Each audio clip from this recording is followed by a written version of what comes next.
வாழ்க்கையில சில சமயம் ரொம்ப சின்ன விஷயங்கள் தான் பெரிய மாற்றத்தையே கொண்டு வரும் இல்லையா? இன்னைக்கு அப்படிப்பட்ட ஒரு ஞானத்தை பத்தி தான் நாம பார்க்க போறோம். பல நூற்றாண்டுகளா நமக்கு வழிகாட்டிட்டு வர்ற ஒரு ஆழமான ஞானம் இது. இந்த வரிகளை பாருங்க. இது ஒரு விளக்கு மாதிரி. இந்த விளக்கு ஒருத்தரோட வாழ்க்கைய எப்படி பிரகாசமாக்குச்சுன்னு ஒரு கதை மூலியமா இப்ப நம்ம தெரிஞ்சுக்கலாம். சரி, வாங்க அந்த கதைக்குள்ள போகலாம். அந்த வழிகாட்டும் ஒளி எப்படி ஒருத்தருக்கு உதவியா இருந்துச்சுன்னு பாப்போம். அதாவது ரொம்ப சிம்பிளா சொல்லணும்னா, நாம மத்தவங்க கிட்ட அன்பா பேசுற இனிய சொற்கள் இருக்கே, அது வறுமையான வர துன்பத்திலிருந்து நம்மள பாதுகாக்கிற ஒரு கவசம் மாதிரி செயல்படுமா. ஆச்சரியமா இருக்குல்ல? இது எப்படின்னு வாங்க பார்க்கலாம். இந்த கதையோட நாயகி, இவங்க பேரு அஞ்சலி. நம்மள மாதிரியே நிறைய கனவுகளோட இருக்கிற ஒரு சாதாரண பொண்ணு. ஆனா அவளோட மனசுல இன்னைக்கு ஒரு பெரிய பாரம். அஞ்சலி ரொம்ப புத்திசாலியான ஒரு காலேஜ் ஸ்டூடெண்ட். ஆனா குடும்ப நிலைமை ரொம்ப மோசம். அதனால படிச்சுக்கிட்டே 2 வேலை பாக்குறா. ஆனாலும் வீட்டு வாடகை பாக்கி நிக்குது. காலேஜுக்கு ரொம்ப முக்கியமான ஒரு புத்தகத்தை வாங்க கூட அவகிட்ட பணம் இல்ல. மொத்தத்துல அவளோட எதிர்காலமே ஒரு பெரிய கேள்விக்குறியா அவ முன்னாடி நிக்குது. இவ்ளோ பிரச்சனைகள், இவ்ளோ மன அழுத்தம். இந்த மாதிரி ஒரு சூழல்ல அஞ்சலி ஒரு விஷயத்துல ரொம்ப தெளிவா இருந்தா. அது என்னன்னா, அவ தன்னோட வார்த்தைகளை எப்படி பயன்படுத்தணுங்கிற தேர்வுதான். இங்க நாம ஒரு நிமிஷம் யோசிக்கணும். நமக்கு கஷ்டங்கள் வரும்போது நம்ம எந்த வழியை தேர்ந்தெடுக்கிறோம்? நம்ம கோபத்தை காட்டுறோமா இல்ல பொறுமையா கையாள்றோமா? உதாரணத்துக்கு, வீட்டு ஓனர் வாடகை கேட்டு வந்தப்போ அஞ்சலி நினைச்சிருந்தா, இது அநியாயம், என்கிட்ட பணம் இல்லன்னு கோபப்பட்டிருக்கலாம். ஆனா அவ அப்படி செய்யல. ரொம்ப நிதானமா, ஐயா, உங்க நிலைமை எனக்கு புரியுது, நான் சீக்கிரமாவே பணத்தை திருப்பி கொடுக்க முயற்சி செய்யறான்னு ரொம்ப மரியாதையா சொன்னா.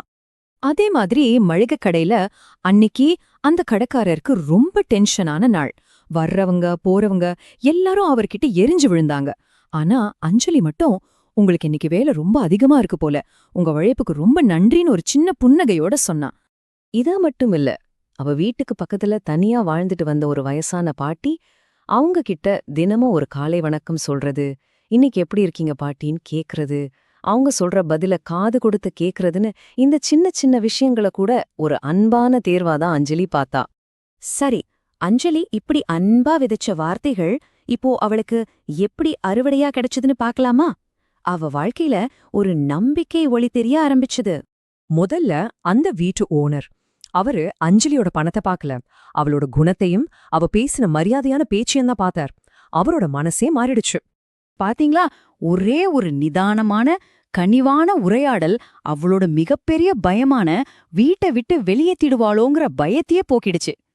அடுத்தது அந்த மளிகை கடைக்காரர். அன்னைக்கு அவ்ளோ பரபரப்புல அஞ்சலி சொன்ன அந்த ஒரு அன்பான வார்த்தை அவர் மனசுல பதிஞ்சிருச்சு. அதனாலதான் அவருக்கு உதவிக்கு ஆள் தேவைப்பட்டப்போ முதல்ல அஞ்சலி தான் ஞாபகத்துக்கு வந்தா. யோசிச்சு பாருங்க, அவளுக்கு ரொம்ப தேவைப்பட்ட நேரத்துல ஒரு புது வருமானம் கிடைச்சிருக்கு. முக்கியமான விஷயம் என்னன்னா, அவ யாருக்கிட்டையும் போய் உதவி கேட்கல. அவளோட இன்சொல் அவளுக்கு தேவையான உதவிய அவள்கிட்டயே கொண்டு வந்து சேர்த்திருக்கு. கடைசியா அந்த பாட்டி அஞ்சலி தினமும் காட்டின அந்த சின்ன சின்ன அன்புக்கும் அக்கறைக்கும் பதிலா அவங்க ஒரு விலை மதிக்க முடியாத பரிசு கொடுத்தாங்க.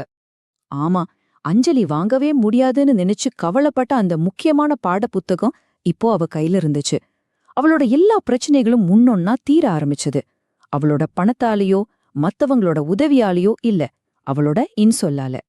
இந்த கதை மூலியமா நம்ம கத்துக்க வேண்டிய பாடம் ரொம்ப ஆழமானது.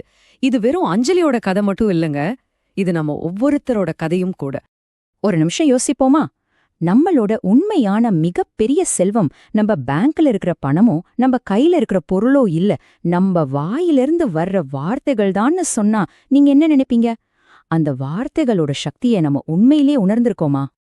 ஆமா, நாம மத்தவங்க கிட்ட பேசுற அந்த இனிய சொற்கள் வாழ்க்கையோட கடுமையான துயரங்கள்ல இருந்து நம்மள பாதுகாக்கிற ஒரு பெரிய சக்தி.